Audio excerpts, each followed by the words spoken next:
There is a wave of optimism around the first four African startups to hit a $1 billion valuation. These $1 billion plus companies, typically referred to as unicorns, are Flutterwave, Interswitch, and Fowry in fintech, and Jumia in e-commerce. Emerging markets investments analysts are betting on these sectors, staked on the continent's tech-savvy youth population, to provide even more unicorn status companies for the region. Three of these unicorns are from Africa's most populous country and its largest economy, Nigeria, while the other one, Fowry, is from Egypt, where tech startups are attracting massive funding from venture capitalists in the recent past. With the world's youngest population estimated at over 420 million young people, Africa's startup ecosystem may hold the answer to truly unlocking the continent's potential. Across the continent, startups are providing solutions to people's needs and helping to plug the gaps that exist in health, education, business, finance, and more. But the burgeoning youth population is both an opportunity and a challenge for the continent. On a positive side, the population provides an opportunity for the continent to address Africa's sustainable development challenges. While the continent's natural resources are vital, the creativity and innovation of its youthful population can play a key role in the continent's economic transformation. While we may look at startups to address the issues, they face challenges that affect their operations. The entire continent has less than 4 unicorns. By contrast, there are more than 50 unicorns in the EU, 100 in China, and 200 in the US. How do we get there? Today, we'll be looking at building Africa's startup ecosystem. I'm Tolu Adeleru Balogun. Welcome. This is Business Edge.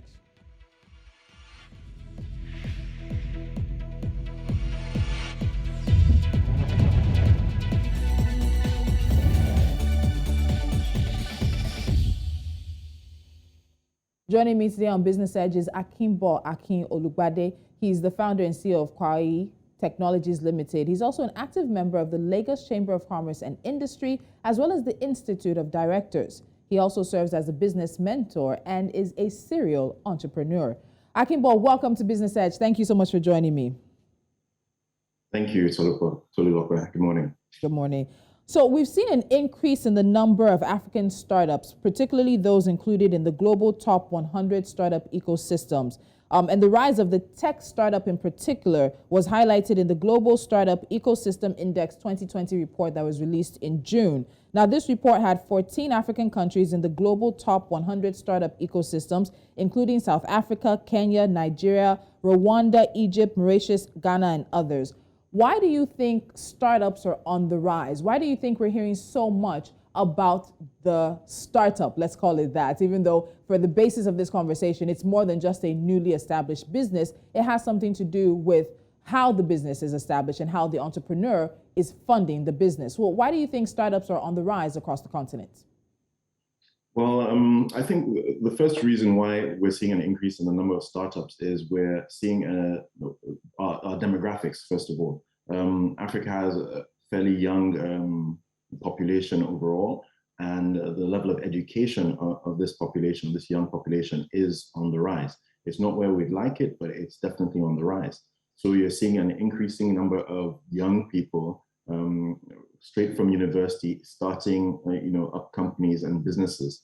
Even in the more established work ages, like 30 to 45 years old, you're seeing a lot of people who traditionally would have stayed in paid employment for long durations, taking a risk and taking the learnings from what they've experienced in their workplace, and then plugging the gaps, finding those areas which they could make better, and starting companies to exploit those inefficiencies that they've realized from their careers.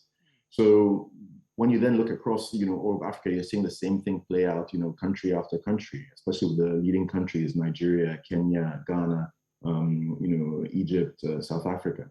You're seeing this play out over and over again.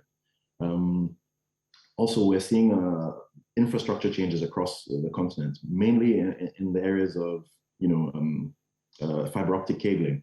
So access to the internet, access to information is on the rise. mobile phone adoption is increasing, exponentially year on year. We're having a higher number of smartphone adoption.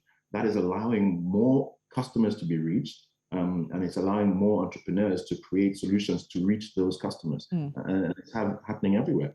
One example, which is actually fairly old in Nigeria, it wasn't a startup, but you can build on that idea, is when they were making payments to farmers using phones. 15 years ago, that would not be possible because the technology just doesn't exist. Look at Kenya, which, I mean, M-Pesa is such an old story now, but it's still, highly fascinating, where, they're moving money around the entire economy at the touch of a button for everything, for buying a coffee to, paying rent. It's all happening, via mobile telephony. So there are so many opportunities that this infrastructure development is giving us on the continent, and this is the time to exploit it. All right, so it's the time to explore, and we're seeing, because of the youthful population, of course, the vibrancy, they're looking for solutions and they're pushing it. But we also know that the challenges to this exist. Now, in that same report, it was noted that many of Africa's startups are flourishing under challenging, tough economic and regulatory circumstances. For example, Somalia. The report said very few would imagine that Somalia, with its challenging situation, could have a growing and vibrant ecosystem for startups. But these tough situations are an issue. And as you heard me say earlier, Africa barely has 5 unicorns compared to the number of unicorns in the EU, in China, and in the US as well. What are some of the general challenges that you have seen startups face from across the continent? So let me address the first part of what you said before I directly address your question. Everyone keeps talking about how there are fewer startups in Africa versus the rest of the world. But when you think about it, what is Africa's GDP? What is our output as a portion of global output? It's barely 3%. The entirety of Africa is 3% of global output. Yet we account for 17% of the world's population. This is in the entire Africa, and that's even including the North African countries. So 17% of the global population is only producing 3% of the global output. So you can't take water from a stone. You can't expect more. Yeah, you can't expect more at this point. Until we are able to dramatically increase our efficiencies, our outputs, then you will start seeing more companies. Productivity just isn't there at the moment. So you can't expect there to be, more, companies, whether it's the zebras, the dragons, all the different company types that there are. We can't support that level of dynamism right now. It will come as we invest more in education, more in technology, more in infrastructure, more in a more robust regulatory environment. Those numbers will grow. But for now, it's roughly where it's supposed to be. In fact, I'd even say it's beyond where it should be if you're looking at our output figures, our GDP figures. Where, as we'd say in Nigeria, we're trying. We're trying. We're trying, but more can be done and more should be done. Okay. To address your actual question, which is what are the challenges? About the challenges, yes. Yeah, what are the challenges? Regulatory environment is a huge challenge. It's a huge challenge. And I think because of the flutter waves and the pay stacks and the interswitches and the Faris of this world, everyone's mind is mostly on fintechs.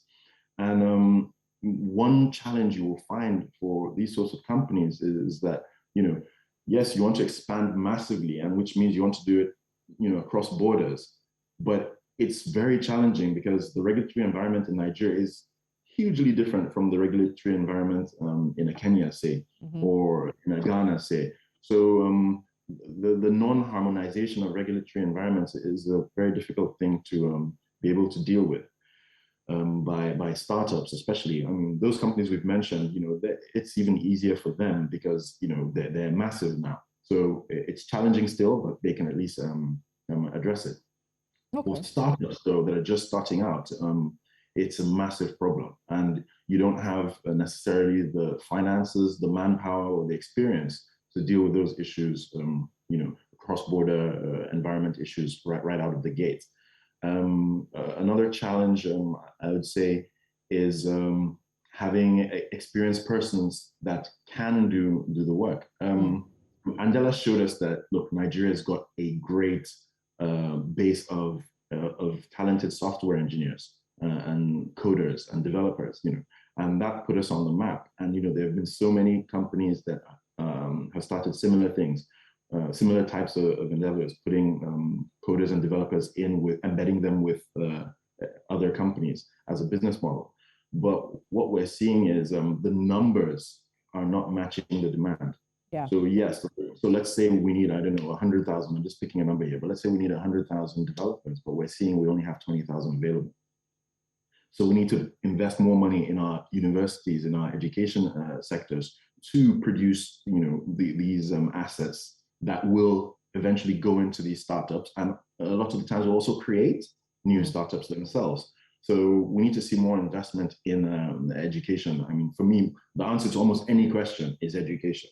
Okay. The more educated the population you have, the more output that population will be able to produce, which means the more capital accrues to the country, and that's better for everyone.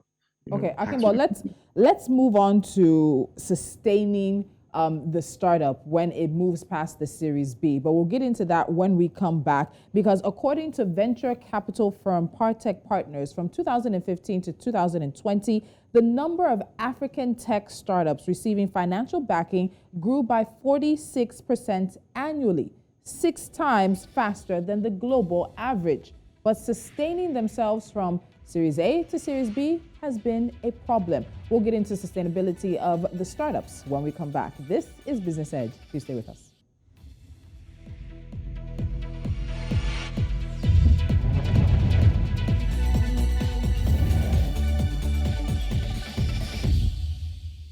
My guest today on Business Edge, as we look at building Africa's startup ecosystem, is Akinbo Akin-Olugbade, serial entrepreneur. Akinbo, as we went for a break, I was mentioning the issue of sustainability. Now, research has shown that African startups rarely survive beyond the Series B funding stage. So while we can have a number of startups coming in, having these fantastic ideas to plug the gaps in healthcare and education and finance, they're not able to go much further. And you've already mentioned in terms of management and having the right people in position. But beyond that, why do you think some of these startups are finding it difficult to sustain their activities? So generally, I think we know the general stats, right? About 90% of all startups will ultimately fail. Only about 10% even make it, just as ongoing concerns. Yes. So put that on one side. At the early stages, so going from like your seed round to your Series A and then B, you're only looking at about a quarter of startups that even make it that far. Then you're saying now to get to the Series B and beyond, what's causing or why are they not able to maintain that going forward? There are different problems. One is the skill set you require. Usually a startup is started by someone who has an idea and a passion or a solution to something.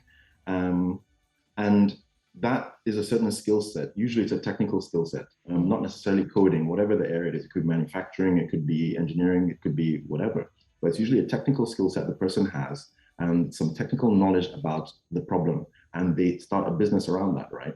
Now, as they will get their seed round, they're fairly straightforward at that point. But when you now get to a Series A type stage, you're now talking about bringing in serious, venture capital investors, occasionally, depending on the size of the company, institutional investors. But at that point, the size, the type of management skill you require is very different from that technical expertise that you needed to start the company. Okay. It's a different skill set required. And a lot of people will make it past even that. By the time you get to Series B, you've got good cash flows, you've built a decent team around yourself. At this point, it is very common that the company is now larger than the original management team that set up the company. And abroad, at this point, you would bring in a professional CEO. Mm-hmm. Now, we have cultural differences. So for us, giving up control is very hard. especially as given Nigeria, use Nigeria since that's where most of our knowledge base lies. In Nigeria, a lot of money is technically tied to the leadership. Individuals. Yes, to the leadership of the company. So you giving up your CEO slot is hugely not liked. To give an example would be Health Plus. I think we all saw the news Yes. 4 months ago, and what was the fight about? She still had her shares. The issue was you're trying to remove me as CEO, and losing that control, that power is hugely demoralizing. To someone who's put in their sweat, blood, and tears to start a company. But I think as the ecosystem evolves, we're going to see a lot more professional managers being brought in at these stages. And when that starts to happen, you're going to start seeing the numbers go up. The failure rates will go down because professional management is being brought in at that stage. Another reason why companies don't go usually beyond the Series A or B stage is business models now are not necessarily profitable from day one. It can take 5 years, 6 years to become profitable. A lot of companies will focus on customer acquisition and getting customers, and that their valuation will be based on that. I mean, look at Facebook and WhatsApp and all these sorts of Spotify. All these companies were hugely loss-making for many years, but because they were able to acquire customers, the investors were willing to stay along for the ride. Now in Africa, you're acquiring customers, but you have to remember the purchasing power of African customers is much lower than your international customers in the West or in a Japan or South Korea, say. So as an investor who's put in, let's say, I don't know, $100,000 or $500,000, depending on what kind of round it is, you can't tell me that, oh yes, you have 1 million customers, but your average spend of your 1 million customers might be $1. Whereas if I do that same investment in the EU, the average purchasing power, the average spend of that same customer might be $50. I'd rather put my money where the customer is going to spend more money. So it could be that a lot of companies are not making the profits in the early stages, and the investors are not willing to put down money until they see positive returns in those early stages, and that's a huge difficult thing for companies to do in the early days. So I want to go back to this conversation on investors. You've highlighted in terms of sort of the stages, everything has to go through the seed fund stage, then Series A and Series B. And earlier we did talk about the fragmented nature of the continent. So the regulatory environment in Nigeria is not the same as the regulatory environment in Kenya. It's not the same as the regulatory environment in South Africa. But we are seeing investors who are investing in African startups. They're seeing opportunity. They're seeing a potential return on their investment. From an investment standpoint, even though you've mentioned low consumer purchasing power, complex and inconsistent regulations, inadequate data structure, communication structures, even though that is changing across the continent, and even scarce capital and even digital talent, what is the allure of an African startup for a foreign investor, for someone who's looking for somewhere to put their money? Why an African startup? So let's again look at the early stages, your seed rounds and your Series A's and such. If you take the EU or the UK and the EU, they both have similar laws. There's something called the Enterprise Investment Scheme, which is something, by the way, Nigeria and other countries in Africa really need to model something similar. So with the Enterprise Investor Scheme, let's say you're a senior banker, you make, I don't know, £200,000-300,000 a year in the UK. So after taxes, after your mortgage, after everything, you've got, I don't know, £100,000 left over.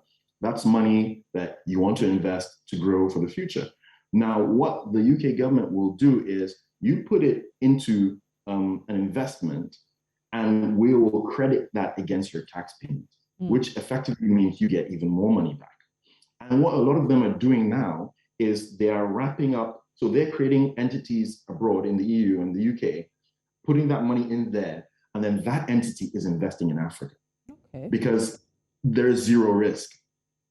The government is going to credit it against your taxes, and there are other offsets. So the risk is very minimal. So you're seeing a lot of available capital is coming into Africa for that exact reason. I met a gentleman from Latvia, which is not a country that comes to mind immediately. And he was investing, I think it was 50,000 euros into a very random, it was something to do with agriculture and creating an agriculture database of farmers in Nigeria. And the only reason he did this is because he was taking advantage of the EIS. So for him, it's like, it's 50 grand, that it's not really risk in the sense we're thinking risk. In Nigeria, when you put down money, you are risking that capital. For him, he's not, because he'll get a tax write-off for it. So that creates a huge opportunity for foreign capital to flow in this direction. But the sad thing about that, it means the profits are also going to flow out. When those companies are successful. And if they're not successful, they don't lose any money. Whereas we then get jobs that are lost when the company fails and such. So there are things like that we really need to address. Foreign capital at the early stages is coming in because of reasons like that. The other reason foreign capital is coming is, like I said, Africa is 17% of the world population. You can't ignore us. Yeah, you can't ignore us. That's a huge market. It might be low purchasing power now, but there are still products and services that we need, regardless of our purchasing power. We all need, we all need food. We all need, to get from point A to point B. We all need electricity. So there's a lot of capital chasing things like that. Renewable energy is seeing a lot of capital, coming in, especially now where the cost of renewables is about the same. Has crashed. It's crashed. It's now the same or cheaper than traditional power sources. So you're seeing a lot of capital come into that as well now. Okay, Akinbo, we're going to have to wrap up, but before we do, I want you to name what you think the top 3 benefits would be if Africa was able to unlock the potential of its startup ecosystems, be it in Nigeria, be it in Rwanda, be it in Namibia, Zimbabwe. If we, again, with even the African Continental Free Trade Area Agreement as well, if we're able to adequately and even more than adequately unlock the potential of the startups that are plugging the holes, answering the questions, employing people, and bringing innovation to the life of Africans, what are the top 3 benefits you think the continent will gain? Very quickly as we wrap up.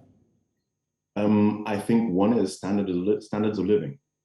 If we're able to unlock the potential of startups and business investments across Africa, you're going to see a dramatic rise in standards of living.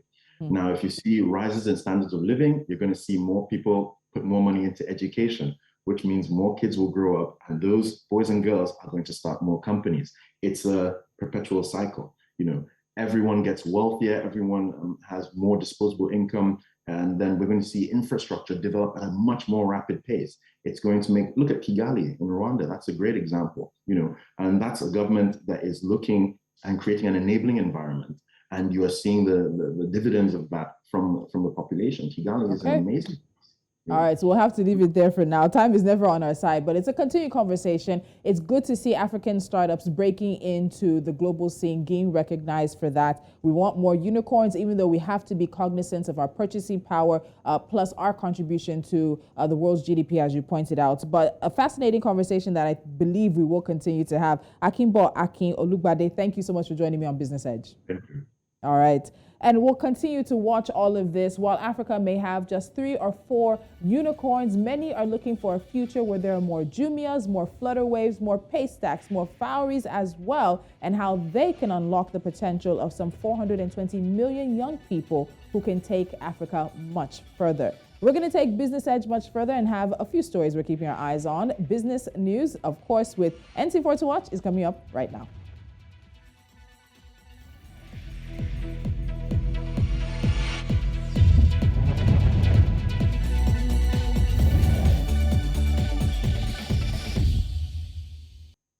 And our close watch on some developing business stories takes us to the southern part of the continent first, where manufacturing production in South Africa is expected to continue growing well into the second half of the year from last year's significant slump, albeit at a slower rate due to recent civil unrest.